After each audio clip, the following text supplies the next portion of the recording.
Can you please give us a little more detail on State Bill 1075, and you kind of talked about it with that last response. Sure. I'm glad I broke my 7 minutes, so I'm glad somebody asked this question so I can talk about it. So, House Bill 1075, created by a special act of the Florida legislature, passed the county commission with the support via 3-2 vote, and went to legislative delegation where they then passed it. Now this bill came to Janet's office my last year there, and we asked for a couple things about this bill when they wanted to run it. We asked the people who wanted this bill filed to hold public meetings about this bill. We asked for them to get buy-in from the school board and to get buy-in from the governor. Now they said, okay, we'll get buy-in from the governor, but we are not going to get buy-in from the school board, and we're not going to hold public meetings because we don't want to alarm people for no reason.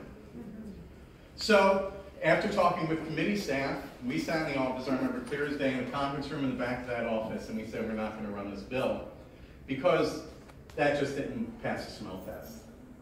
So they pulled the bill. They said, okay, we'll wait till you're out of office and we'll get somebody else to run this bill. So that bill went through. It was proposed, because all bills originate in the House side. Local bill, passed out of legislative delegation, and it has some important caveats in it. Now, it's really a community development district bill, and that's what the bill analysis says. It's for the creation and design and implementation of community infrastructure.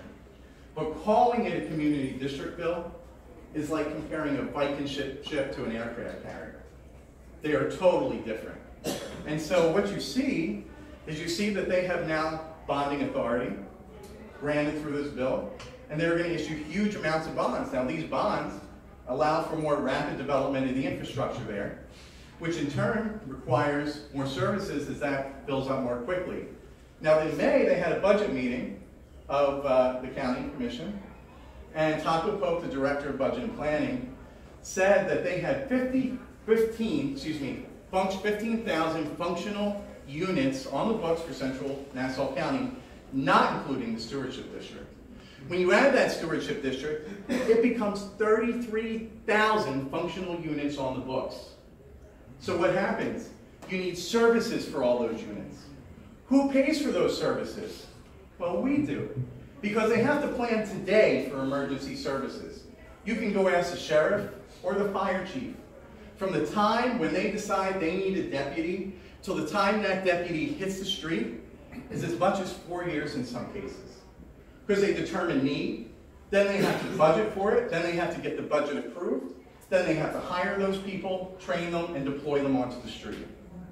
So what you see is you see services now that need to be paid for to plan for that stewardship district tomorrow, and everybody in this room knows how services are paid for right now in Nassau County. They are paid for via ad valorem tax revenue. So that bill directly contributes to the increase in property taxes that we see happening here today as they prepare for services of tomorrow. On top of that, you have that stewardship district bill passed by our legislature gives them a 12% ad valorem tax discount.